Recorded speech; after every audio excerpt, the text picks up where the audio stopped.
Alhamdulillah pagi hari ini Allah Subhanahu wa taala pertemukan kita di masjid yang kita cintai ini, dan saya diminta untuk menyampaikan kajian sejarah, ya. Dalam artian saya akan membahas tentang beberapa daulah yang pernah ada di dalam Islam, daulah Bani Umayyah, Abbasiyah, kemudian daulah Umayyah di Andalusia atau Cordoba di Spanyol, itu hampir 8 abad, daulah Turki Utsmaniyah. Taib, kita akan awali pembahasan ini dengan menyampaikan bangkit dan runtuhnya daulah Bani Umayyah. Mudah-mudahan majelis ilmu kita diberkahi Allah Subhanahu wa taala, dan mudah-mudahan hadirnya kita di sini dicatat sebagai amal soleh yang akan memberatkan timbangan amal kebaikan kita semua di akhirat nanti. Allahumma rabbana taqabbal minna innaka antas samiul alim wa tub alaina innaka antat tawwabur rahim. Hadirin sekalian, saya ingin menyampaikan kajian kita pada pagi hari ini dengan membaca ringkasan sejarah umat Islam yang pernah disampaikan oleh Nabi yang mulia. Kita bersyukur, Pak, jadi Nabi sudah meringkas, ya, sejarah umat Islam ke dalam 5 fase. Jadi tidak hanya kajian akhir zaman hadis yang akan saya sampaikan ini, tapi penting untuk membaca sejarah, ya, yaitu hadis yang dikeluarkan Imam Ahmad tentang ringkasan sejarah umat Islam, di mana Nabi yang mulia sallallahu alaihi wasallam bersabda. Ini startnya, Pak, ya, agar kita benar pemahaman tentang sejarah ini. Nabi yang mulia bersabda bahwa umat Islam sebagai umat akhir zaman itu startnya, Pak, diawali dengan masa kenabian. Takunu an-nubuwatu fikum masyaallahu an takuna thumma yarfa'uha idza syaa an yarfa'aha. Ini startnya. Jadi fase kenabian. Berapa lama fase kenabian ini berlangsung? Selama 23 tahun. Ini berakhir dengan wafatnya Nabi yang mulia sallallahu alaihi wasallam. Kemudian Nabi yang mulia menyampaikan berikutnya. Tsumma takunu khilafah ala minhajin nubuwah. Fatakunu ma sya'allahu an takuna thumma yarfa'uha idza syaa an yarfa'aha. Setelah berlalu fase kenabian, maka pindah kepada fase kekhilafan di atas manhaj kenabian. Kalau kita membaca sejarah, maka setelah wafatnya Nabi yang mulia itu, maka yang menggantikan, ya, kepemimpinan umat setelah wafatnya Nabi itu adalah Abu Bakar As-Siddiq, Umar ibn Khattab, Utsman ibn Affan, dan Ali ibn Abi Thalib, dan digenapkan oleh Al-Hasan ibn Ali radhiyallahu taala anhum ajma'in, ya, yaitu selama 30 tahun. Ini yang menyebutkan 30 tahun itu Nabi sendiri. Al-khilafatu fi ummati 30 sanatan. Kekhilafahan di tengah-tengah umatku berlangsung selama 30 tahun. Artinya apa? Kekhilafan di sini memang benar-benar mengikuti metode kenabian. Ya, al-khilafah ala minhajin nubuwah. Atau fase ini dikenal dengan fase al-khulafa ar-rasyidun. Ya, ini yang terbaik setelah Nabi wafat. Artinya apa? Sistemnya baik, orang-orangnya pun the best, yang terbaik. Tetapi nanti Nabi menyebutkan ini hanya berlangsung 30 tahun. Subhanallah. Kalau kita mengkaji, tepat sekali yang Nabi sampaikan karena wahyu. Ya, ini ucapan Nabi yang sifatnya ramalan. Tanda kutip di ramalan di sini, ya. Artinya apa? Nabi menyebutkan memang akan terjadi seperti itu. Dan memang benar sekali. Nabi wafat bulan Rabiul Awal tahun 11 Hijriah. Tepat di bulan itu juga nanti ada pergantian sistem. Jadi kekhilafan kepada kerajaan. Dan Nabi itu menyebutkan wa ba'da zalikal muluk, setelah berlalunya fase kekhilafahan akan datang fase kerajaan. Muluk. Wa ba'da zalikal muluk. Maka di hadis yang tadi saya sampaikan Nabi menyebutkan summa takunu mulkan 'addan fayakunu ma sya'allahu an yakuna thumma yarfa'uha idza sya'a an yarfa'aha. Berlalu fase kekhilafan di atas manhaj kenabian, maka berikutnya datang fase kerajaan yang menggigit. Mulkan 'addan, kalimatnya muluk. Nah, fase mulkan 'addan ini startnya Bani Umayyah gitu loh. Ya. Mulkan 'addan di sini startnya Bani Umayyah, karena setelah itu yang ada apa? Sistem muluk. Kerajaan demi kerajaan. Hadirin sekalian, berapa lama fase mulkan 'addan ini? Nabi menyebutkan fayakunu ma sya'allahu an yakuna thumma yarfa'uha idza sya'a an yarfa'aha. Fase mulkan 'addan akan berlangsung dalam beberapa waktu sampai Allah kehendaki, hingga ketika berakhir saatnya ya sudah Allah akhiri fase mulkan 'addan ini. Nah, fase mulkan 'addan inilah fase yang panjang sekali. Jatuh bangun peradaban Islam itu di sini, Pak. Ya. Dan kita bisa membaca bagaimana kehebatan kaum muslimin di fase ini. Dan ini menunjukkan bahwa Islam agama milik Allah. Dan nanti cara membaca sejarah mulkan 'addan penting sekali. Saya akan sampaikan mukadimahnya, Pak. Karena disinilah akan ada perseteruan antara Sunni dan Syiah sampai detik ini, sampai kiamat nanti, Pak. Terutama ketika mengawali Bani Umayyah, ini penting sekali karena saya akan membahas tentang daulah Bani Umayyah yang, mohon maaf, kalau tidak benar membaca sejarah kita akan masuk ke dalam jebakan-jebakan musuh-musuh Islam di dalam merendahkan, menjatuhkan, bahkan menghina, bahkan mengkafirkan para sahabat Nabi. Terutama yang sering menjadi sasaran itu Muawiyah ibn Abu Sufyan. Karena memang kita lihat tidak mudah kan, ini peralihan nih dari kekhilafan kepada muluk itu tidak mudah. Tetapi kembali para sahabat faham. Walaupun memang awalnya mereka menolak, tetapi Nabi sudah menyebutkan kan akan ada perpindahan dari fase kekhilafan kepada muluk. Karena nanti akan banyak terjadi fitnah. Ya, di samping sejarah mencatat bagaimana karya Bani Umayyah yang tidak bisa dilupakan, bahkan jasa besar mereka kepada umat Islam luar biasa. Bayangkan pada fase itu Islam sampai ke Eropa di fase Bani Umayyah itu, ya, itu sampai ke Andalusia. Jadi sana bermulanya itu Islam di Andalusia itu.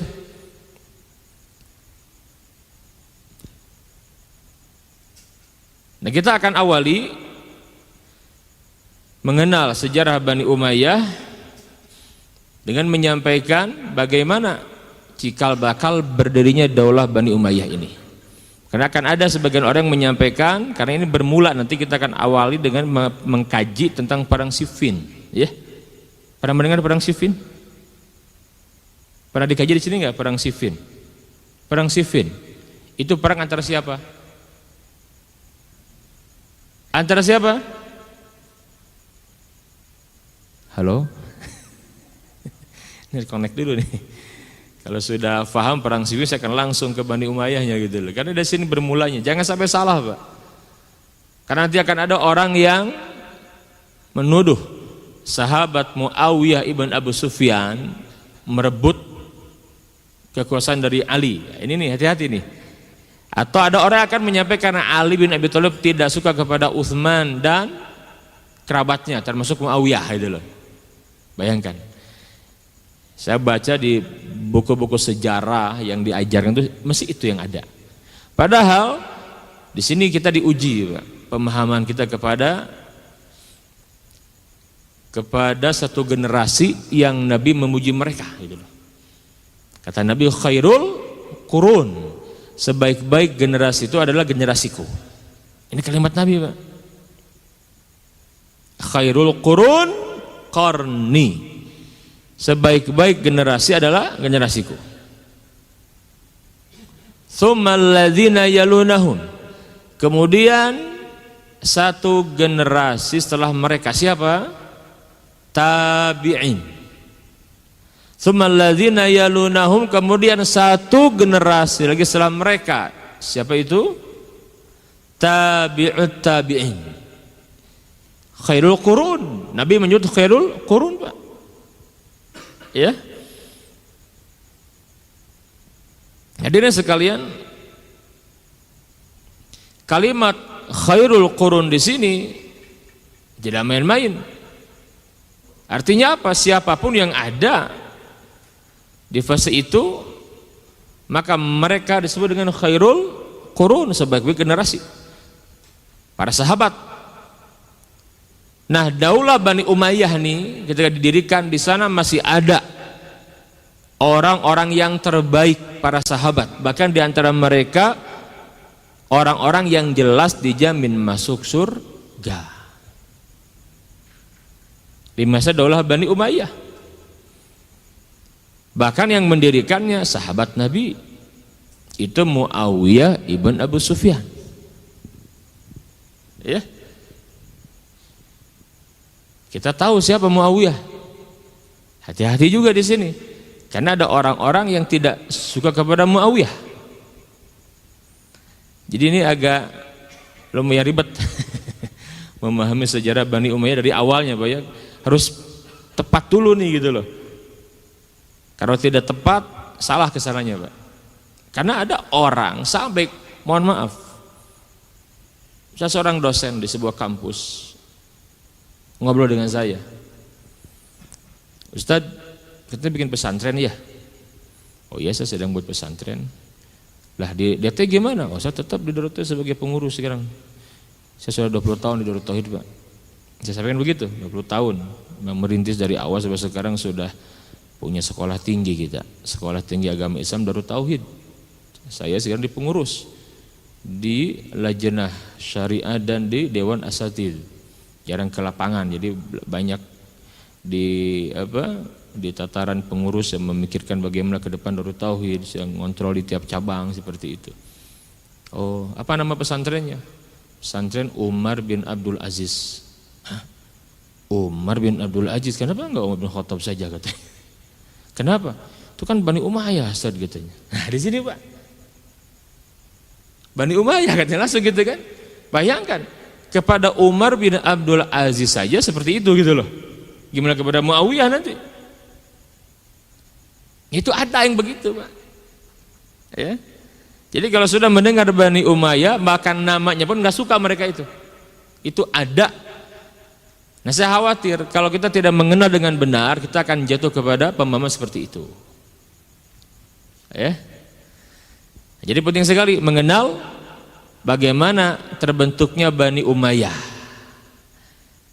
Ya. Baik, hadirin sekalian, kita akan sedikit sebagai mukadimahnya dulu ya. Ini nih. Wah, kelihatan nggak? Baik. Kelihatan, Pak? Hah? Ya, tinggal diomanya. Ya. Taib. Maka karya tulis, Pak, tentang Bani Umayyah banyak sekali. Karena ini menuntut pemahaman kita, Pak. Kita akan diuji betul, Pak. Diuji benar pemahaman kita nih. Ya.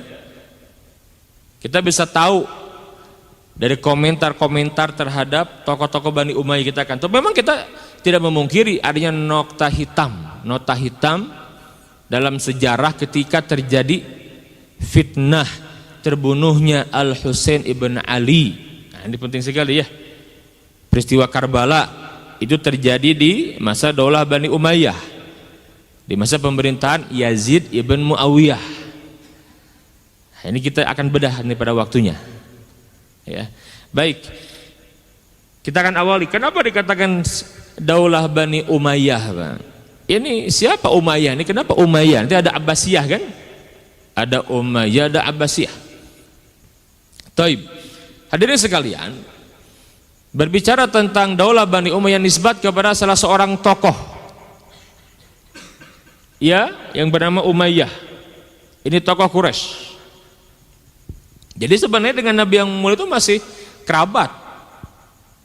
Kita lihat bahwasannya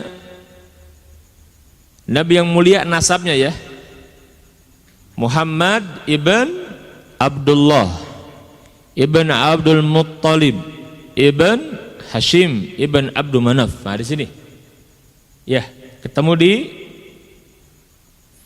Abdul Manaf. Abdul Manaf punya anak Abdul Syam dan Hashim.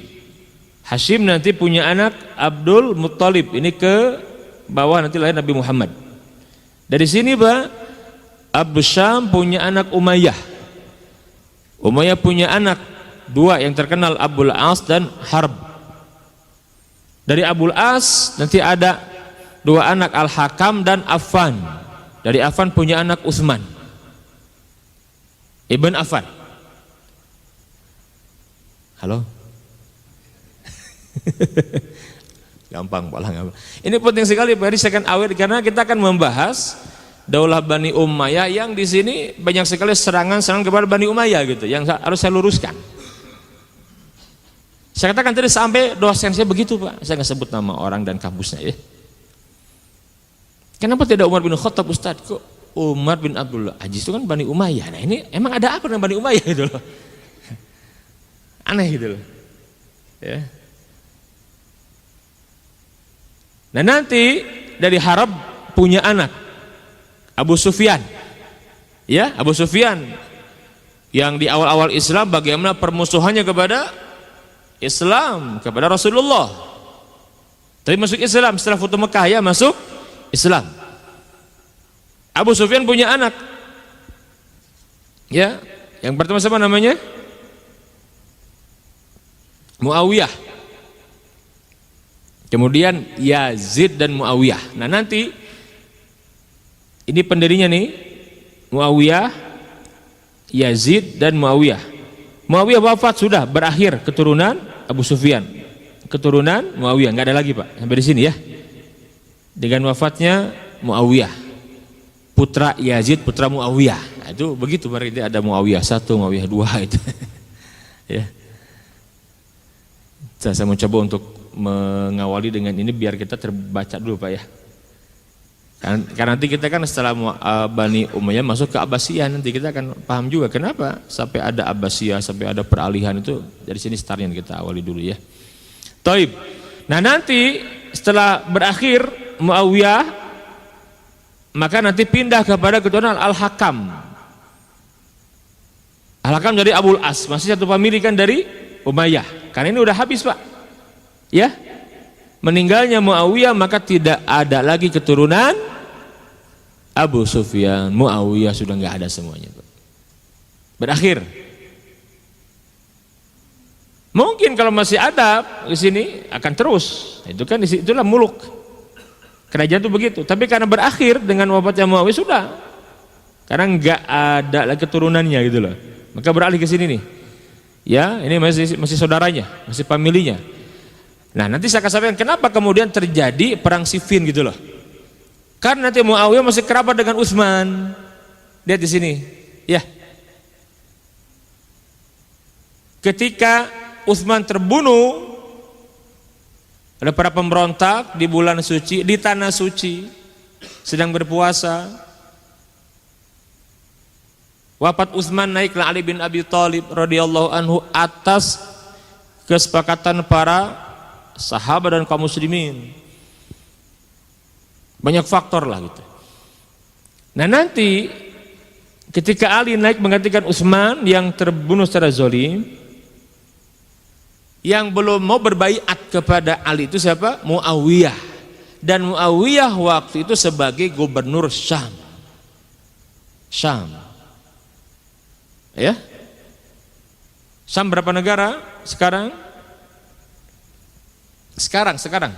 Bicara Syam itu berapa negara? 4, naam, apa saja? Lebanon, Yordania, Suriah, Palestina itu Syam. Itu Syam. Syam bukan Arab loh ya. Syam itu ya Syam. Baik. Nah, Muawiyah menjadi gubernur di masa Umar tuh nggak main-main ngangkat gubernur, orang hebat nih Muawiyah ini gitu loh. Umar wafat, di masa Utsman diangkat lagi. Ya. Nah, nanti ketika musim berbaiat kepada Ali, Muawiyah belum mau berbaiat. Nah, disinilah cikal bakal kenapa terjadi perang Jamal, perang Siffin. Ini awalnya Pak, harus paham dulu tentang perang Siffin, karena disinilah fitnah terjadi. Karena orang-orang Syiah itu sering menghantam kaum muslimin Sunni dari sini mulainya nih.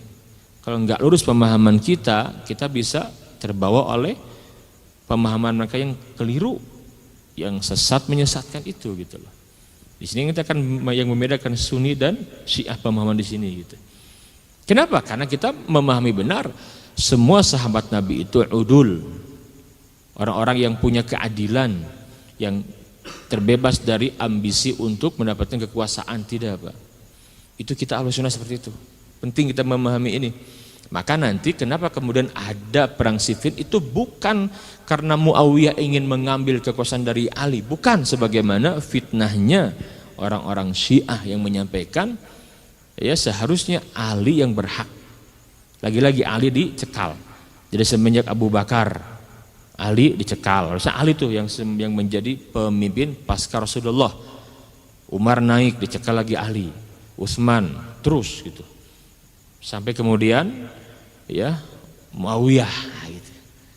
Maka umat ini semua dosa yang terjadi, perpecahan, pembunuhan pasca itu semua kembali kepada Bani Umayyah gitu kan. Ini akan ada dalam kajian teologi Syiah, itu ada gitu loh. Nah, kita akan sampaikan, karena kalau nggak paham ini kita akan terbawa arus mereka. Baik. Nah ini ya Pak ya, kenapa dikatakan Bani Umayyah ya? Karena kesini bermulanya nih ya. Ya Umayyah kan kalau Nabi dari Bani Hashim ya. Muthalib kan ini. Ya sama-sama satu nasab dari Abdul Manaf. Ya, masih saudara, masih sepupuan mereka itu seperti itu. Taib. Nah, saya akan awali. Kenapa sampai terjadi perang Siffin? Intinya Muawiyah itu sebagai seorang sahabat yang mulia, sebagai gubernur, ingin berbaiat, tetapi ingat, saya akan berbaiat ketika Ali sudah mengkisos pembunuh Utsman. Loh kenapa Muawiyah bicara begitu? Karena Muawiyah itu keluarganya gitu loh. Masih famili Pak. Sepupunya masih keluarga. Dan Muawiyah seorang sahabat yang punya kedudukan yang tinggi. Beliau pencatat wahyu, ingat itu. Ya. Sementara Muawiyah sangat paham benar tentang ayat Al-Qur'an, juga Ali bin Abi Thalib. Kita tahu bagaimana di surat Al-Isra di ayat yang ke-33, Al-Isra ayat 33, Allah Subhanahu wa taala berfirman, ya, wala taqtulun nafsal lati haramallahu illa bil haqq wa man qutila mazluman faqad ja'alna li waliyyi sultana. Di sini ada kalimat ini nih. Semua sepakat di mana Allah berfirman, dan janganlah kamu membunuh orang yang diharamkan Allah membunuhnya kecuali dengan satu alasan yang benar, dan barang siapa dibunuh secara zalim maka sungguh kami telah memberi kekuasaan kepada walinya. Faqad ja'alna liwaliyhi sultana. Nah, dalam hal ini Muawiyah merasa, aku ini sebagai walinya keluarga besar Utsman. Kenapa kok telah sekali menindak pembunuh Utsman, ahli ini gitu. Dari mana kita tahu bahwa tidak ada ambisi dari Muawiyah untuk merebut kekuasaan dari Ali, ketika sebelum terjadi perang Siffin itu Abu Muslim al-Khulani itu beliau datang kepada Muawiyah karena sahabat Tuhan mencoba untuk jangan sampai terjadi gitu loh perang. Kita tahu bagaimana perang itu terjadi karena banyaknya para penggembos, orang yang tidak suka, ya. Dan dari sana nanti akan kita tahu bagaimana cikal bakal munculnya paham khawarij. Khawarij itu orang yang keluar dari pemerintahan yang sah. Hati-hati, ya. Yang suka mengkafirkan orang dengan mudah itu khawarij. Mereka faham, ya, tentang seperti apa. Bukan paham, mereka itu ahli ibadah gitu, tetapi rusak pemahaman mereka, gulu. Nah kembali, jadi Abu Muslim datang bertanya, ya Muawiyah, aku ingin tanya bagaimana kedudukan Ali. Nah, ini sejarah mencatat ini, Pak. Kata Muawiyah, aku tidak meragukan bahwa Ali sangat utama, aku tidak lebih baik daripada Ali. Aku setuju Ali menjadi khalifah, menjadi pengganti Utsman. Ini kalimat-kalimat yang dicatat di dalam buku-buku sejarah. Banyak buku bagus, Pak, cuma tidak saya bawa semua ya. Tentang Daulah Bani Umayyah ini ya. Itu ada yang tesis, disertasi. Ada yang bagus sekali. Mungkin kalau nanti ingin lebih dalam ya, ini di antara yang saya rujukan. Ini buku bagus tentang Bani Umayyah, belum lagi 2 jilid berbahasa Arab, cuma tebal sekali, karangan Profesor Dr. Ali Muhammad As-Salabi. Itu guru saya, Pak, dalam ilmu sejarah. Nah ini juga buku yang bagus, mesti ada terjemahnya lah gitu kan. Kalau itu belum ada terjemahnya, coba dicari di toko buku, ini bagus sekali ya, lengkap. Karena penting kita memahami sejarah ini agar kita bisa memetakan konflik Sunni Syiah seperti apa dari dulu gitu kan. Nah, kembali, Pak. Nah jadi Abu Muslim menyampaikan, memastikan bahwa Muawiyah paham benar bahwa Ali sangat tinggi kedudukannya. Satu. Yang kedua, kenapa engkau belum berbaiat, kata Muslim, kepada Ali? Apakah ingin merebut dari Ali? Oh tidak. Tidak pernah terpikirkan, hanya aku sebagai seorang wali daripada Utsman, keluarga besar Utsman. Coba Bapak kalau keluarga besar seseorang punya saudara, Pak, dibunuh secara zalim, gimana, Pak? Harus menuntut dong. Sementara posisi Muawiyah itu punya kekuatan sebagai seorang gubernur. Wajar tidak?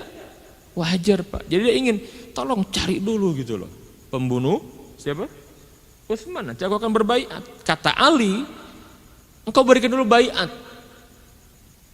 Jangan sampai jatuhnya memberontak gitu kan, tidak mau berbaiat. Nanti kita bereskan sama-sama. Maka murni ini ijtihad. Ali berijtihad, juga Muawiyah ibn Abu Sufyan berijtihad, dan para ulama Ahlussunnah sepakat yang benar ijtihadnya Ali, dan nanti Muawiyah mengaku sendiri nanti. Artinya apa? Memang tidak mudah mencari pembunuh Utsman, itu tidak mudah, Pak. Yang paham tentang kondisi Madinah siapa? Ya Ali dong. Sementara Muawiyah tinggal di Syam, Madinah dulu, Pak. Berapa perjalanannya? Sebulan, Pak. PP 2 bulan itu, tidak mudah. Gak ada WhatsApp dulu, susah viralnya berita itu gitu loh, ya kan? Tidak mudah. Ini penting juga membaca itu, Pak. Jadi bagaimana opini yang terbentuk, dan di sanalah orang-orang yang membunuh, yang terlibat kepada pembunuhan Utsman, mereka khawatir juga ditangkap, maka mereka bermain gitu. Itu Ahlussunnah begitu, Pak, pemahamannya gitu. Karena penting juga memahami yang namanya manusia, kan sahabat juga manusia, betul tidak, Pak? Ya, bukan orang yang bersih dari dosa, suci seperti malaikat, tidak. Cuman tetap kita harus tahu bagaimana memahami konflik di antara para sahabat gitu loh. Karena adanya pihak ketiga, dan juga murni mereka berijtihad. Ali berijtihad, Muawiyah berijtihad, dan mereka terbebas dari tuduhan-tuduhan Muawiyah ingin merebut kekuasaan, Ali benci kepada Utsman dan keturunannya. Ini tidak benar semua, Pak. Karena jangan sampai kita terjatuh kepada ekstrim kanan dan kiri, jangan, kita di tengah Ahlussunnah itu. Harus tepat memahami ini. Nah, jadi para ulama sepakat yang benar ijtihadnya Ali bin Abi Thalib. Ya, Ali yang berijtihad. Kata Ali begini, berikan dulu baiat kepadaku, nanti kita akan sama-sama cari. Ayo kita putuskan. Ini nggak bisa kalau kamu berbaiat, mudah dipecah kita umat Islam nanti. Kata Ali begitu. Aku lebih paham kondisi Madinah. Bukan tidak ingat, cuma nanti. Nah, Muawiyah berijtihad, jelas dalilnya gitu loh. Aku sebagai wali, sebagai kerabat Utsman, saya akan menuntut balas. Gak akan berbaiat sebelum beres tuh pembunuhan Utsman. Siapa kisos dulu, jelas. Berarti kalau tidak, engkau tidak menegakkan hukum Allah dong. Nah gitu kan. Jelas pembunuhan, dibunuh lagi kan. Membunuh, apalagi yang dibunuh siapa? Utsman gitu loh. Cari, masa Anda tidak bisa mencari pembunuh Utsman? Kamu tinggal di Madinah gitu loh. Nah, ini terjadi, Pak. Jadi bukan karena kekuasaan, tidak. Ini penting dipahami. Ahlus Sunnah berpendapat seperti itu, ya. Nah, nanti pada akhirnya Muawiyah memahami benar begitu rumitnya masalah ini. Maka ketika Muawiyah nanti menjadi khalifah gitu ya, menggantikan Ali dan juga menggantikan Al-Hasan bin Ali, sampai matinya itu nggak bisa menuntut, nggak bisa menemukan. Gak bisa menemukan pembunuh Utsman. Pahamlah, Muawiyah tidak semudah yang dibayangkan begitu loh. Paham tuh Muawiyah, gitu kan? Rumit sekali permasalahannya. Dia memahami benar gitu. Bahwasannya memang ketika dia menjadi sebagai seorang yang nomor satunya lah pemimpin, Pak, Amirul Mukminin, tidak mudah mencari pembunuh Utsman gitu. Nah, dari sini ya bermulanya. Jadi ini perang Siffin penting sekali.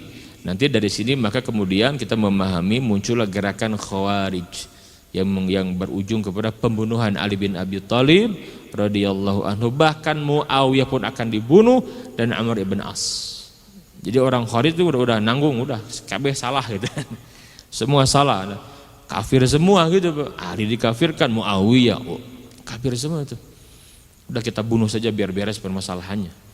Nah, di antara tiga yang tidak dibunuh itu satu yang berhasil oleh Abdurrahman ibn Muljam, yaitu Ali bin Abi Thalib di Kufah di Irak.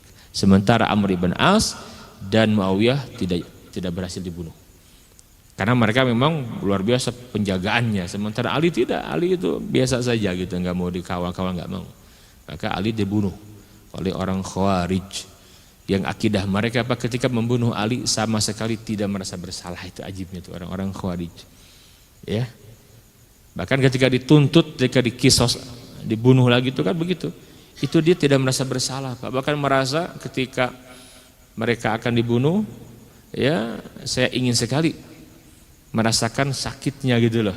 Bagaimana penegakan kisos atas saya, dan saya tidak merasa bersalah. Saya merasa berhasil membunuh orang kafir, itu Ali bin Abi Thalib. Bayangkan sahabat Nabi, Pak. Ini ajibnya orang-orang Khawarij begitu. Nanti kita akan bahas bagaimana dialog Ibnu Abbas dengan orang-orang Khawarij. Jadi kalau orang Khawarij nggak bisa di perang, itu nggak bisa. Kalau perangnya makin galak mereka itu, tapi diskusi dialog, patahkan argumennya gitu. Maka nanti ketika di masa Ibnu Abbas ada orang-orang Khawarij hampir puluhan ribu kembali kepada pemahaman yang benar gitu. Setelah kalah argumennya, Pak. Oke, ini ya sekilas kenapa dikatakan Bani Umayyah, Pak ya. Sekilas, jadi ke sini nisbatnya ya. Padahal yang mendirikan Muawiyah, kok Bani Umayyah gitu lah, dari sini. Karena nanti terputus di Muawiyah putra Yazid, maka berpindah kepada Al-Hakam. Nanti ada Marwan, nanti ada Abdul Malik, kemudian ada Al-Walid, kemudian ada Sulaiman, ada Umar bin Abdul Aziz. Nah, ini Umar ini dari Abdul Aziz ya, yang ke-8. Ini yang terkenal kan, orang-orang kenal semua Umar bin Abdul Aziz. Nah, kita akan membahas pada waktu insyaallah. Baik. Sampai jam berapa, Pak? Sejarahnya nggak bisa sebentar loh, Pak.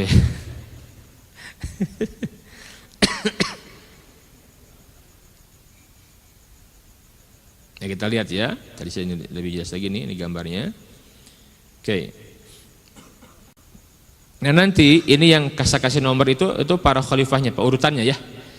Jadi semuanya ada 13. Ada 13 khalifah. Ya, sedikit. Beda dengan Abbasiyah banyak sekali. Kita lihat ya. Di sini nih. Taib. Jadi nanti diawali dengan naiknya Muawiyah ya. Muawiyah sebagai pendirinya lah. Kemudian Muawiyah wafat digantikan oleh Yazid, putra Muawiyah. Di sini ada fitnah besar. Nanti terbunuhnya Husain ibn Ali, peristiwa Karbala. Kita akan bedah nanti. Juga Yazid wafat, tidak lama Yazid naik Muawiyah. Putra Yazid, putra Muawiyah. Jadi cucunya ya. Nah, ini Muawiyah yang beda Muawiyah. Nanti ada banyak juga Muawiyah yang lain nanti ada. Ya.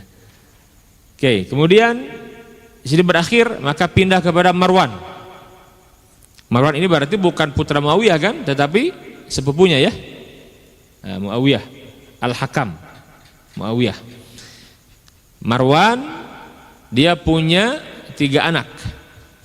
Ada Muhammad, ada Abdul Aziz, dan ada Abdul Malik. Nanti Marwan meninggal, naik anaknya Abdul Malik. Ya, di sini penguatan Bani Umayyah, Pak. Abdul Malik punya beberapa orang anak.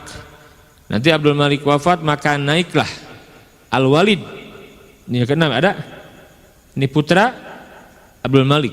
Di masa Al-Walid ibn Abdul Malik ini Islam sampai ke Maroko, ke Afrika Utara. Dan disinilah nanti kuat sekali Bani Umayyah karena punya beberapa orang pilihan. Di antaranya Musa bin Nusair, seorang gubernur Maroko. Dari sinilah cikal bakal penaklukan Spanyol Andalusia. Sebenarnya Tariq ibn Ziyad itu bukan panglima, bukan gubernur. Sebenarnya yang punya jasa itu Musa bin Nusair di balik penaklukan Spanyol. Karena yang mengangkat Tariq bin Ziyad itu Musa bin Nusair. Ini gubernurnya Al-Walid. Hebat di sini ya. Masuk ke Andalusia, Pak. Di masa sini nih. Al-Walid meninggal digantikan oleh adiknya Sulaiman. Sulaiman jasa besarnya apa ketika dia, harusnya kan yang naik siapa? Harusnya Yazid kan? Anak, tapi dia tidak, karena dia mulai ini tidak layak nih. Karena ada banyak beberapa pemimpin Bani Umayyah yang tidak layak, yang tidak baik akhlaknya. Ada, kita akui. Sulaiman mengangkat Umar. Nah, di sini. Ya. Sulaiman mengangkat Umar bin Abdul Aziz. Jauh sekali kan? Harusnya ke sini kan? Nanti Umar naik 2 tahun setengah kurang lebih. Ini puncak lagi kejayaan Daulah Bani Umayyah sampai ke Perancis di masa Umar itu. Bayangkan. Islam atau futuhat itu di masa Umar bin Abdul Aziz sampai ke Perancis. Itu harus kita pahami, Pak. Karena di masa Al-Walid sampai ke Spanyol kan. Spanyol itu sekarang ada Toledo, Sevilla, ada Granada, ada apa lagi? Cordoba gitu kan. Sampai ke Perancis. Portugal itu di zaman Umar bin Abdul Aziz. Umar meninggal, naik Yazid. Nah, naik lagi nih Yazid ya. Ini masih putra Abdul Malik. Yazid meninggal, naik Hisham. Di sini kuat lagi. Di sini hampir jatuh. Hisham naik, kuat lagi. Nanti Hisham di sini dia punya anak. Siapa namanya? Namanya Muawiyah. Muawiyah lagi. Muawiyah punya anak namanya Abdurrahman. Abdurrahman ini yang nanti masih tersisa ketika semua ini keturunan ini naik Abbasiyah itu dibantai. Dia ada pembantaian kepada Bani Umayyah. Ini penting sekali. Naik Abbasiyah yang selamat hanya satu, namanya Abdurrahman, putra Muawiyah, putra siapa nih? Hisham. Yang dikenal dengan Abdurrahman Ad-Dakhil. Nanti dia lari ke Andalusia. Ketika hampir jatuh Islam di Andalusia, dia lari usia 24 tahun, dia kembali mendirikan Daulah Umayyah di Andalusia sampai 8 abad. Ini orang hebat. Siapa namanya? Abdurrahman Ad-Dakhil. Kita bedah nanti sejarah Cordoba ya, insyaallah. Ini biar paham dulu di sini nih. Ini orang hebat, Pak. Dia punya cucu namanya Abdurrahman. Silakan. Sayang kalau tidak mengenal sosok Abdurrahman Ad-Dakhil. Dia yang kemudian Karena kan dulu bayangin, dari sini Pak, jauh sekali kan? Ini dari Suriah, Syam, Islam sampai ke Spanyol Pak, sampai ke Eropa. Gimana ngontrolnya kan tidak mudah gitu. Jadi memang masih awal lah. Hampir lepas lagi tuh gitu loh. Karena tidak mudah ngontrolnya, tidak mudah pembinanya, jauh sekali kan, kebayang gitu bahwa kayak gimana gitu kan. Nah maka nanti itu hampir jatuh lagi, tetapi dengan naiknya Abdurrahman Ad-Dakhil awal lagi kuatlah sampai kemudian puncaknya di masa Abdurrahman An-Nasir, itu Andalusia nanti terus sampai 8 abad Pak Islam di Eropa itu 8 abad gitu ya. Dan dari sini ya. Kemudian Hisam meninggal, naik siapa? Al-Walid. Wah, udah mulai di sini nih. Keretakan Bani Umayyah udah mulai. Ya. Perebutan kekuasaan mulai dari sini. Pemimpin yang banyak mabok dan macam-macam, banyak di sini mulai jatuhnya. Ini meninggal, naik Yazid. Terakhir Marwan. Nah, ini habis sih keturunan Abdul Malik, ya tinggal Marwan. Di sinilah jatuhnya Bani Umayyah. Yang pertama yang di Syam jatuh dengan naiknya Bani Abbasiyah. Ya. Nah ini sedikit membaca peta ini ya. Jadi semua 13 ke Khalifah 13 Pak. Pemimpin Bani Umayyah ada 13. Nah dari 13 ini nanti ada beberapa tokohnya. Terutama yang paling terkenal namanya Umar bin Abdul Aziz gitu ya. Ini tokoh hebat dari Bani Umayyah ya. Taib. Ini buku-bukunya Pak ya, kalau nanti ingin memperdalam. Nah ini ada Bani Umayyah ya, bagus yang tadi saya sampaikan. Ini juga bagus. Ini diterjemahkan nih. Nah ini nih terjemahnya ya. Jadi 2 jilid. Banyak tentang Bani Umayyah biar kita paham. Baik. Oh.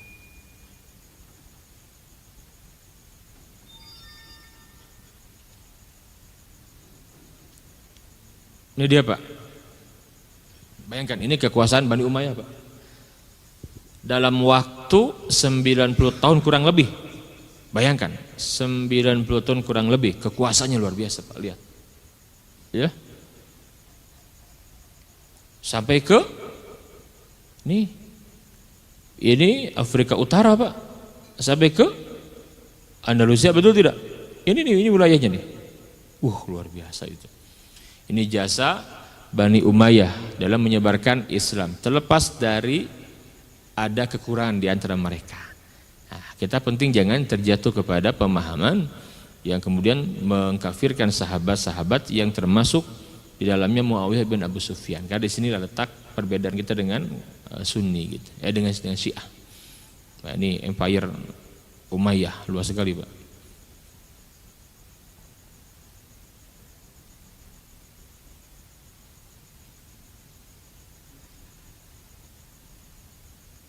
Oke, nah jadi Bani Umayyah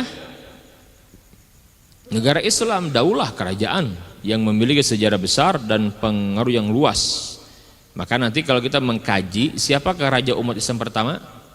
Muawiyah. Ya. Raja umat Islam pertama siapa? Muawiyah. Karena kerajaan. Jadi kalau namanya kerajaan yang meninggal bapaknya gantiin anaknya, itulah sistemnya. Makanya tadi saya katakan di awal, itu Nabi sudah sampaikan akan adanya mulkan Aldon. Maka sahabat tuh paham benar, walaupun memang transisi di awal perpindahan itu tidak mudah, mengundang kontroversi. Tetapi kemudian mereka paham, oh inilah akhir dari masa kekhilafan itu, naik daulah mulkan Aldon fase itu. Daulah ini Pak berhasil mempersatukan wilayah dari Cina hingga Prancis bagian selatan. Saya katakan tadi ya, di masa siapa? Umar bin Abdul Aziz. Di bawah satu naungan kekhalifahan Islam, kekhalifahan Bani Umayyah. Nih, penting memahami mulkan Aldon. Secara institusi kenegaraannya masih mereka itu dikenal dengan kekhilafahan, penting. Walaupun cara pengangkatan kepemimpinan menggunakan sistem kerajaan. Yang namanya khilafah yang terbayang apa? Sumber hukum yang utama apa? Al-Quran dan Sunnah. Penting memahami. Walaupun kembali saya katakan, orang-orangnya cara mengangkat pemimpin suksesnya itu lewat keturunan gitu loh. Ya keturunan. Dia tidak akan berakhir kalau nggak ada kudeta kan gitu. Kalau kuat kayak nanti kenapa Abbasiyah naik kan? Abbasiyah juga berakhir naik Turki Utsmani juga begitu seterusnya. Nah ini masa yang dikenal dengan masa keemasan Islam. Masa di mana generasi terbaik Islam hidup, bahkan di antara mereka menduduki kursi pemerintahan. Masa ini adalah masa di mana para sahabat tabi masih hadir membimbing umat. Masa ini berkumpul 3 generasi terbaik ya, sahabat, tabi'in dan tabi'ut tabi'in. Ya, Nabi yang mulia pernah menyampaikan tentang generasi ini, khairul qurun fi riwayatin khairun nas, sebaik-baik generasi atau sebaik manusia qarni adalah generasiku, tsummal ladzina yalunahum, kemudian satu generasi setelahnya, tsummal ladzina yalunahum, dan satu generasi setelahnya. Sahabat, tabi'in, tabi'ut tabi'in. Ini yang kita mengenal istilah salaf. Inilah kepada generasi ini. Ya. Maka dari negeri-negeri ini ditaklukkan oleh Bani Umayyah, nanti akan muncul Pak putra-putra terbaiknya seperti Imam Al-Bukhari. Dari mana tuh? Bukhara. Kenapa muncul Imam Bukhari? Karena dulu ditaklukkan di masa Muawiyah, di masa Bani Umayyah, Pak. Dan penting sekali, futuhat itu bukan penjajahan. Karena misi utama dakwah. Maka setiap negeri yang dibuka, yang ditaklukkan di zaman Bani Umayyah, maka di sanalah muncul Islam kuat sekali, Pak. Ya. Peradaban muncul di sana. Imam Muslim itu orang mana? An-Naisaburi, bukan Arab. Imam An-Nasai, At-Tirmidzi, Ibnu Khaldun, At-Tabari, Az-Zahabi. Orang mana Imam Tabari itu? Ini luar biasa, Pak. Ulama-ulama besar muncul di tempat-tempat yang dulu ditaklukkan oleh Bani Umayyah. Ya.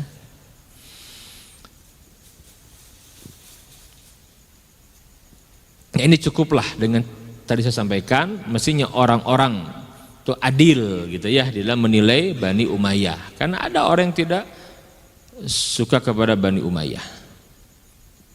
Nah ini, jadi Bani Umayyah didirikan kapan? Bulan Rabiul Awal tahun 41 Hijriah dengan penyerahan kekuasaan oleh cucu Rasulullah yaitu Al-Hasan ibn Ali. Kepada siapa? Kepada Muawiyah. Al-Hasan melakukan itu untuk menjaga persatuan dan terjaganya darah kaum muslimin setelah sebelumnya ada perpecahan. Ingat ketika tidak perang Siffin yang berakhir pembunuhan Ali, muslimin sepakat mengangkat siapa? Mengangkat Al-Hasan ibn Ali sebagai pemimpin. Sepakat semua, tapi tetap Muawiyah belum berbaiat. Pokoknya temukan dulu siapa? Pembunuh Utsman. Nah, Al-Hasan itu paham benar, Pak. Di masa kedua orang tuaku Ali dengan Muawiyah itu yang terbayang apa, Pak? Yang terbayang itu adalah surga, gitu kan? Keridhaan Allah. Mereka beristihad tidak mau salah. Muawiyah khawatir salah juga. Ali juga sama. Kata Al-Hasan, sementara di masaku ini khawatir kalau tetap dibiarkan yang ada apa, karena memang murni ingin memperebutkan kekuasaan. Nah, itu Al-Hasan paham di masa Al-Hasan, maka beliau menyampaikan sudah kita berikan kepada Muawiyah. Maka nanti hadirin sekalian, kata Imam Ibnu Katsir ini mengomentari ini, kenapa kemudian Al-Hasan ibn Ali menyerahkan kepada Muawiyah? Karena memang Nabi sudah menjelaskan. Nah, ini lagi-lagi, Pak. Nabi itu sudah memetakan semua, termasuk perang Siffin juga itu sudah Nabi sampaikan, bagian dari tanda-tanda kiamat itu. Akan terjadi perang besar kata Nabi antara muslimin. Nabi sebutkan. Jadi Nabi itu sudah menyampaikan, maka sahabat yang paham ini ketika paham ya sudah mereka paham gitu. Makanya mencoba, makanya kenapa? Nanti ada sebagian sahabat yang tidak mau terlibat sama sekali ada. Maka mereka lebih memilih pergi ke daerah mana, di sana mereka mendirikan majelis seperti Ibnu Abbas. Ibnu Abbas itu lebih memilih lari ke Taif. Taif tuh. Udah di sana beliau ngajar tafsir saja gitu kan. Saya kemarin baru pulang saya dari mana, dari bimbing umroh. Nah, saya ke Taif. Sering ke sana. Nanti kalau Bapak Ibu umurnya berkali-kali coba ke Taif sekarang mudah. Hanya naik mobil itu 1,5 jam ke Taif. Di sana ada makam Ibnu Abbas. Ya, ada makam Ibnu Abbas, ada masjid Ibnu Abbas, ada madrasah atau maktabah Ibnu Abbas. Itu tempat Ibnu Abbas menghabiskan usianya dengan mengajar tafsir di Taif. Taif terkenal ya.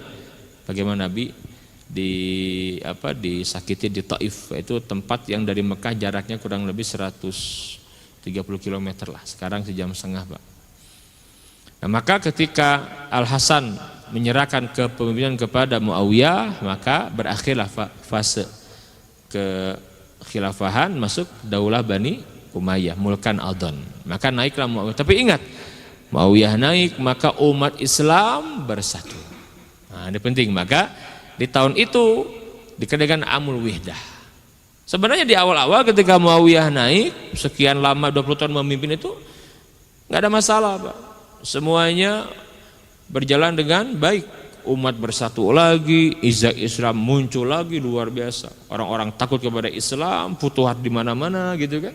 Keadilan, kesejahteraan menyebar. Maka orang-orang cinta dengan Muawiyah. Hanya nanti, nah di sini ketika Muawiyah menjelang wafatnya, dia mengangkat siapa? Mengangkat anaknya. Di sinilah, ya, Yazid ibn Muawiyah. Gitu kan. Kembali kalau lihat dari hadis Nabi kan Nabi sudah menyampaikan kan, itu udah ketemu kan, Nabi sudah menyampaikan akan berakhir masuk fase kerajaan. Yang namanya kerajaan bagaimana? Ya begitu kerajaan itu gitu. Meninggal bapaknya naik anaknya. Loh itu Ali meninggal naik anaknya. Siapa? Al Hasan sama dong. Oh tidak, begini bedanya. Kalau Ali itu menyerahkan kepada muslimin, Ali tidak. Aku meninggal aku wasiat angkat ya Al Hasan atau Husain, tidak. Murni muslimin rapat, mereka berijtima, bermusyawarah. Hasilnya apa? Yang layak menggantikan Al Hasan. Nah, ketika Muawiyah mengangkat Yazid, bukan tidak boleh, sah-sah saja, asal Yazid diangkat secara musyawarah. Itu sebab permasalahannya. Hanya kenapa ya Muawiyah mengangkat Yazid sepihak? Gitu kan? Langsung diangkat oleh Muawiyah. Sahabat itu tidak menerima itu di awal-awal. Loh, kenapa langsung diangkat? Bukan tidak setuju yang naik itu Yazid, bukan. Kalau memang muslimin memilih Yazid, oke, nggak ada masalah. Tapi masih ada yang layak menggantikan Muawiyah gitu. Masih ada sahabat, ada Ibnu Abbas, Ibnu Umar, masih ada tuh sahabat-sahabat, Pak. Kenapa yang naik siapa? Yazid. Tetapi kembali, ya, ini pun ijtihadnya Muawiyah. Ya. Kenapa? Karena Muawiyah khawatir. Ini umat udah kuat nih kepercayaan kepada Bani Umayyah. Kalau nanti kemudian yang naik yang lain, khawatir akan ada perpecahan lagi. Ini kekhawatiran Muawiyah sebenarnya. Ya. Maka diserahkan kepada anaknya. Kita tidak membenarkan sikap Muawiyah, tidak. Memang ya kita sampaikan kan itu kesalahan Muawiyah. Tapi tidak kemudian karena itu kita mencela, tidak dong. Nah, itu Ahlussunnah begitu, Pak. Makanya kita punya akidah serahkan kepada Allah. Kita tidak tahu seperti apa, karena para ulama menyebutkan itu mau berijtihad saking khawatir terjadi pertumpahan darah lagi. Karena memang di awal-awal ada kesepakatan. Nanti kalau misalkan Muawiyah beres, yang naik itu Al Hasan menjadi khalifah atau serahkan kepada muslimin. Nah, Al Hasan meninggal sebelum Muawiyah turun. Jelas ya, Pak? Hasan itu meninggal duluan, Al Hasan. Jadi tidak ada kan di itu keharusan memberi kepada Al Hasan. Makanya kenapa Muawiyah mengangkat Yazid. Ya rada rumit memang, tapi kan bayalah Pak ya. Kan bayalah. Di awal-awal disampaikan dulu kan. Karena saya khawatir kalau salah menyampaikan nanti jatuhnya mencela sahabat. Saya khawatir gitu saja. Karena tidak boleh mencela sahabat Nabi itu ya. Jangan sampai, jangan seperti orang-orang Syiah atau orang-orang yang tidak paham sejarah. ya, dan akidah kepada para sahabat seperti apa gitu ya. Sedikit lagi ya. Jadi ini berdirinya ya tahun 41 Hijriah ya. Kenapa? Karena memang ketika berakhir fase kekhilafahan di atas manhaj kenabian dengan turunnya Al Hasan bin Ali, itu tepat sekali 30 tahun. Tepat 30 tahun. Dan Nabi menyebutkan tadi, al khilafatu fi ummati 30 sanatan wa ba'da zalikal muluk. Nah, itu tepat, pas 30 tahun itu. Maka penting perhatikan, munculnya Daulah Bani Umayyah ini membuat posisi orang-orang yang penyebar fitnah, perpecahan terpojok dan membuat cita-cita mereka pupus. Kenapa? Karena mereka hanya menginginkan kejelekan untuk umat Islam, mereka menginginkan peperangan dan perpecahan umat Islam terus berlangsung. Sementara penyerahan kekuasaan yang dilakukan oleh cucu Rasulullah menunjukkan bahwa berdirinya kekhalifahan ini tidak dengan cara yang tidak baik sebagaimana tuduhan banyak orang. Karena resmi diserahkan, berikan, bukan diambil, tidak, diberikan oleh Hasan ibn Ali. Silakan engkau menjadi khalifah. Naik Muawiyah, Pak. Dan sahabat sepakat, semua berbaiat. Awalnya begitu, semua berbaiat. Maka kuat, maka tahun itu dikenal dengan Amul Wihdah, tahun persatuan. Umat kembali bersatu, punya izah lagi, futuhat di mana-mana, seperti itu. Bagaimana sekarang periodisasi Bani Umayyah? Kita lihat, Daulah Umayyah dibangun dan diperkuat pondasinya pada masa pemerintahan dua khalifah. Ini awal. Yang pertama siapa? Muawiyah ibn Abu Sufyan dan anaknya Yazid ibn Muawiyah. Kita tidak bisa memungkiri, disinilah fase pendiriannya. Walaupun tadi Yazid ini, disinilah ada fitnah besar menimpa umat Islam, yang seandainya para ulama menyampaikan seandainya Pak, tidak boleh kan? Tapi ini saya sampaikan, kata para ulama menyampaikan, seandainya tidak ada pembunuhan kepada Husain ibn Ali di masa Yazid, mungkin sejarah sekarang berbeda gitu loh. Tapi kita beriman, qadarullah wa masya'a fa'al. Yang Allah takdirkan dia akan terjadi, dan itu sudah tercatat di Lauhul Mahfuz akan ada peristiwa itu. Bahkan terbunuhnya Husain bin Ali pun Nabi sudah menyampaikan. Nah, jadi ini sudah Nabi sampaikan semua, Pak. Di sini saya bilang, katakan ini ujian buat kita. Memahami ini ujian buat kita. Kita mau seperti apa gitu loh. Ini penting sekali. Jadi kalau mengkaji akidah harus sampai ke sana nanti.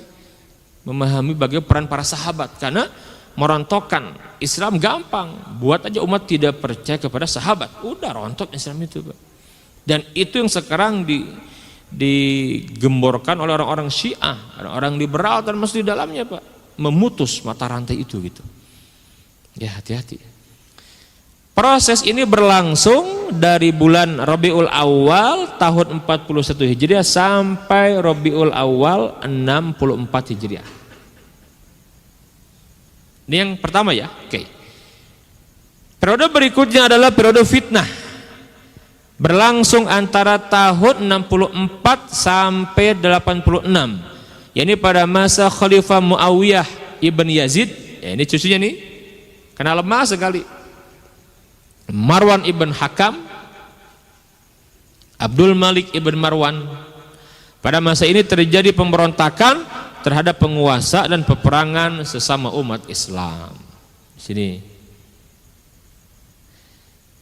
Kembali berikutnya. Periode kekuatan sama hanya dengan periode Muawiyah dan Yazid. Ini berlangsung antara tahun 86 sampai tahun 125 Hijriah. Itu pada masa Al-Walid bin Abdul Malik Ibn Marwan. Nah, ingat di sinilah naik lagi Islam sampai ke Andalusia, ya. Sampai ke Afrika Utara, Maroko.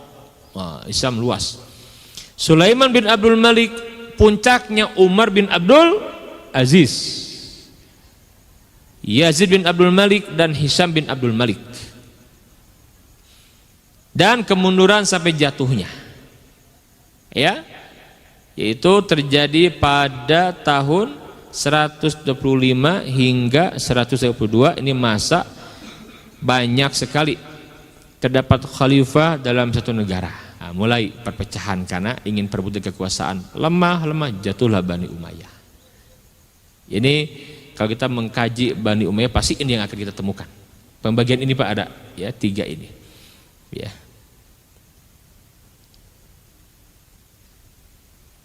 Maka dengan demikian periode keemasan Daulah Bani Umayyah terbagi menjadi 2 fase ya. Yang pertama di masa apa? Muawiyah dan Yazid. Kemudian yang berikutnya di fase yang kedua, di fase Al-Walid, Umar bin Abdul Aziz, dan kemunduran dengan jatuhnya kekhilafahan Bani Umayyah tahun ini nih.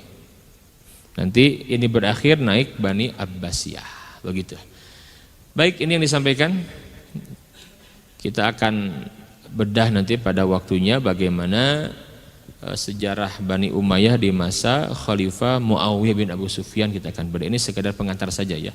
Itulah Bani Umayyah Pak, hanya 91 tahun yang di Suriah. Syria. Ingat jasanya besar sekali Pak. Jasanya besar, termasuk bagaimana membangun Palestina, Masjid Al-Aqsa. Ini terkenal. Itu Masjid Qubatus Sohro yang apa? Dome of the Rock itu di masa siapa? Di masa Abdul Malik bin Marwan. Maka ciri khas Bani Umayyah itu lebih mementingkan kepada pembangunan infrastruktur fisik. Coba lihat Pak, bagaimana bangunan-bangunannya sampai sekarang masih ada. Kalau kita ke Aqsa, ke Baitul Maqdis, kita masih bisa mendapati peninggalan di masa itu. Khas bagaimana Qubatus Sohro dibangun, dijaga terus kan, itu di masa itu, di masa Bani Umayyah. Bagaimana Baitul Maqdis dibangun dan beberapa tempat itu ya. Sampai sekarang masih ada, bahkan di Cordoba masih ada peninggalan Bani Umayyah. Di Cordoba itu masih jelas sekali bagaimana Masjid Cordoba yang sekarang jadi gereja ya. Itu bukti nyata bagaimana Bani Umayyah besar pengaruhnya gitu. Dan memang khasnya dari sisi infrastrukturnya itu kuat atau Bani Umayyah. Kalau Abbasiyah kepada SDM pembangunannya nanti gitu, kepada manusia. Kalau Umayyah kepada infrastruktur. Ini ciri khasnya. Kalau Abbasiyah kepada sumber daya manusianya lah. Maka nanti banyaknya ilmu itu berkembang di zaman Bani Umayyah, Bani Abbasiyah. Kita tahu bagaimana Abbasiyah luar biasa pengaruhnya kan. Sampai ada perpustakaan Baitul Hikmah di Baghdad. Nah itu Abbasiyah. Baik, ini yang disampaikan. Mohon maaf, sekedar pengantar saya dulu ya, memahami Daulah Bani Umayyah agar benar pemahaman kita. Nah, ke depan kita akan bahas para khalifahnya dan karya besar Bani Umayyah seperti apa, dan kenapa muncul orang-orang yang tidak suka kepada Bani Umayyah. Apa sih kepentingannya, kita bedah di pertemuan yang akan datang. Cukup. Kalau ada pertanyaan 1-2 saya beri kesempatan sebelum ditutup. Ada pertanyaan tidak? Silakan. Silakan. Ini biar melek sejarah ya. Pulang dari sini beli bukunya, baca. Ya, kuliah mah hese, jadi mah ini insya Allah ini materi kuliah saya Pak. Saya kan ngajar ya di beberapa tempat. Nah ini jadi kan ibu-ibu tuh kuliah bunya, di dia belajar bunya Bani Umayyah. Kapan lagi belajar materi beginian kan? Jadi susah. Alhamdulillah di Ar-Rahman ada gitu kan, di Ar-Rahman nih. Silakan ya 2 SKS lumayan. Terima kasih Ustaz. Satu saja yang ingin saya tanyakan yang mengenai terkait dengan masa kekhalifahan ini. Apakah kekhalifahan ini dari mulai zaman para sahabat sampai dengan sekarang itu ada yang penerusnya enggak Ustaz? Ada penerusnya enggak? Gitu. Kemudian kalau ada, apakah kita juga harus berbaiat pada imamnya itu? Karena memang ini menjadi ada bahan diskusi kita gitu tentang itu Ustaz. Terima kasih Ustaz.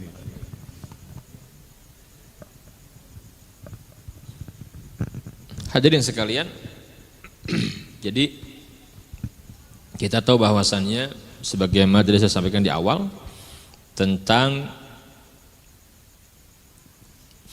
Nabi pernah meringkas sejarah umat Islam ya, dan ini sering saya sampaikan. Hadis tentang ringkasan sejarah umat Islam. Nah, jadi dari fase kenabian ke khilafahan di atas manhaj kenabian, mulkan adon, ini dia ya. Umat Islam itu bersatu, Pak. Ya. Punya institusi yang namanya kekhilafahan. Ini sampai sini sampai mulkan adon nih.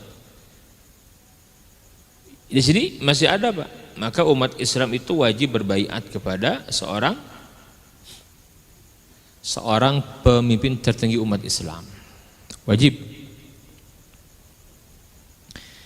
Masalahnya sekarang kita hidup di sini, Pak, ya kan? Mulkan Jabarian. Kita ini udah nggak punya kekhilafahan, adil sekali, nggak ada.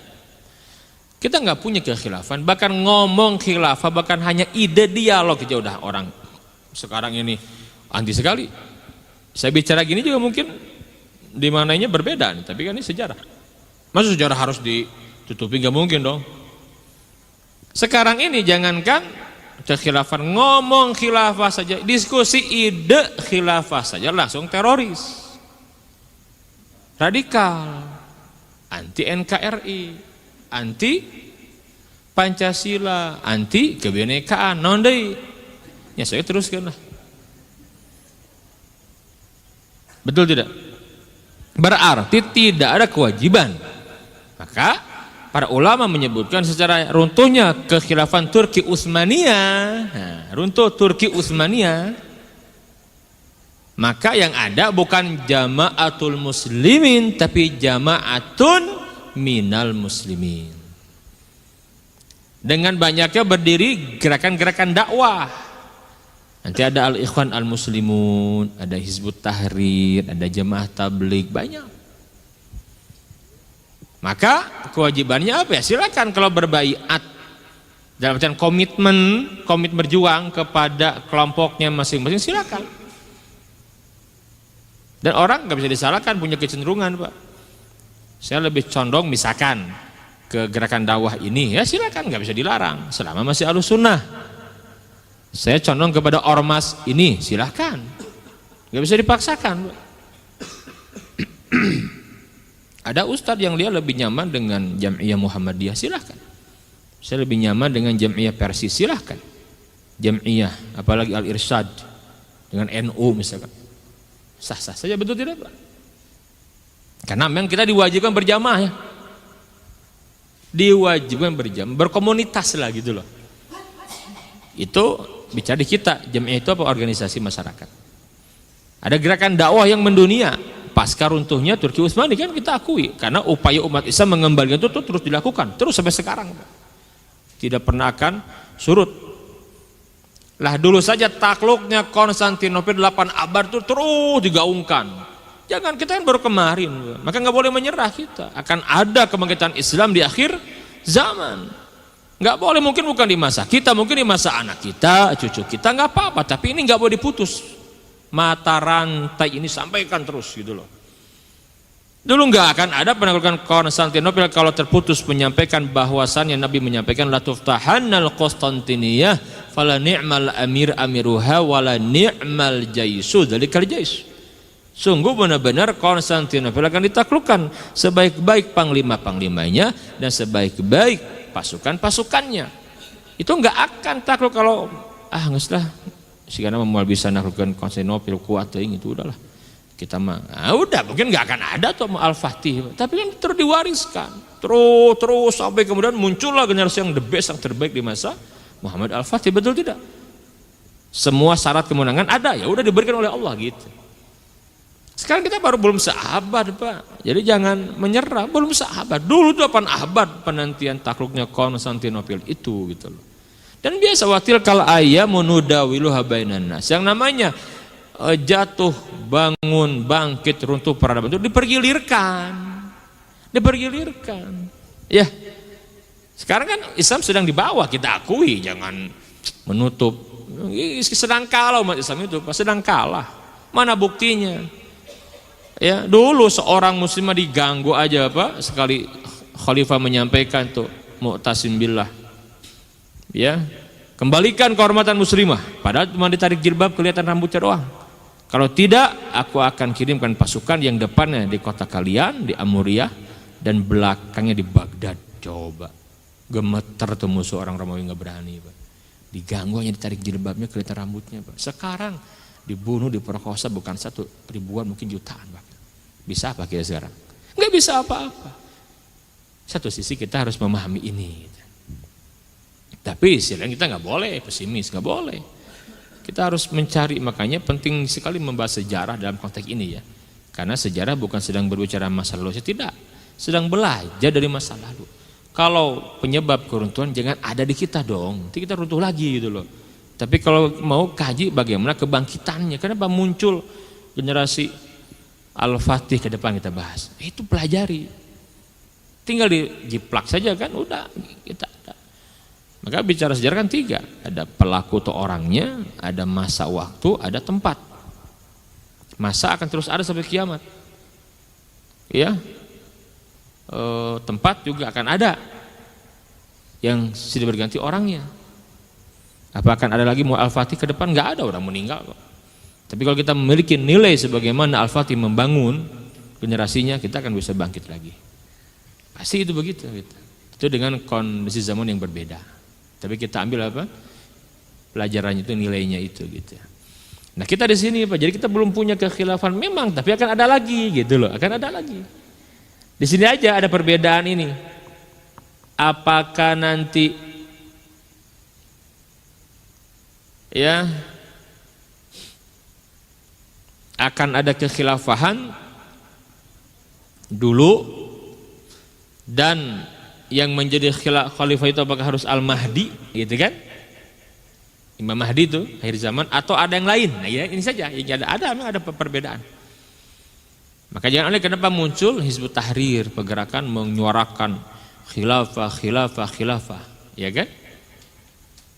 Ada yang mereka khilafah itu akan terjadi nanti gitu, ketika Al-Mahdi saja gitu, akhir zaman. Nah, jadi ini perdebatan lagi nih nanti. Kita bedah pada waktunya kenapa muncul ini.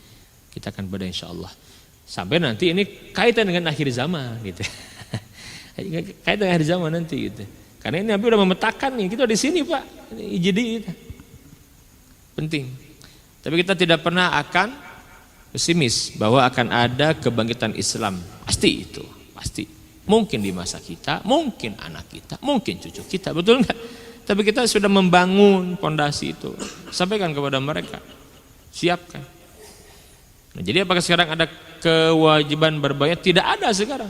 Mau ke siapa bayatnya? Ya sudah, kita taati siapa? Taati pemimpin kita dalam hal-hal kebaikan. Tapi memang idealnya kita punya pemimpin umat Islam. Sekarang nggak punya. Yang lain udah punya Pak. Nasrani punya tidak?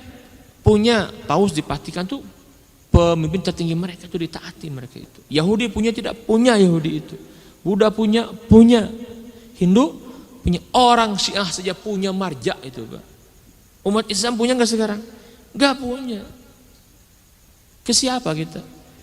Maka kita ini hidup di fase Mulkan Jabarian. Kita ini merindukan sosok pemimpin itu yang benar-benar gitu loh. Kita kan masih tidak puas dengan pemimpin pada fase ini, betul tidak? Nggak pernah puas gitu kan? Karena memang kebanyakan boneka semua itu. Di bawah kendali musuh. Benar Pak, Nabi sebut itu kan ciri khasnya Mulkan Jabarian itu. Jadi ya hanya boneka saja gitu oleh musuh-musuh Islam karena untuk itu kan penjajahan, gaya baru begitu. Kita merindukan sosok seperti Umar bin Abdul Aziz, kemudian Muhammad Al-Fatih, Sulaiman Al-Qanuni gitu kan, Harun Ar-Rasyid. Kita kan merindukan, kayaknya kalau hidup di masa itu luar biasa gitu, kita merasakan Islam itu seperti apa gitu. Sekarang susah Pak.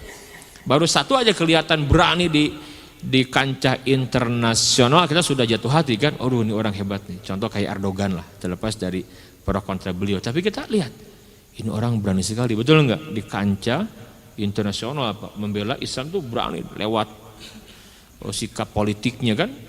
Senang banget kita, padahal bukan presiden kita kan, presiden Turki itu kan. Tapi senang banget kita kan. Coba Indonesia punya gitu misalkan ya. Cuma bukan gitu sih kan, aduh seneng tuh. Jadi tong hanya mikir ini aja gitu kan. Coba mikirnya bagaimana Islam punya peran di kancah internasional, Indonesia ini punya peran gitu kan, bersuara itu, waduh kayaknya kita bangga bener tuh. Insya Allah nanti ke depan ada kita insya Allah pemimpin ya. Iya, jadi gitu Pak. Jadi belum ada kewajiban sekarang. Tapi kalau mau berjuang silahkan, dengan catatan kita nggak bisa memungkiri ya. Dia senangnya dengan ormas ini, silahkan. Dia senangnya bergabung dengan gerakan daun ini, silahkan. Silahkan. Selama dia tidak merasa bahwa dia paling benar, yang lain salah, tidak. Sama Ahlussunnah.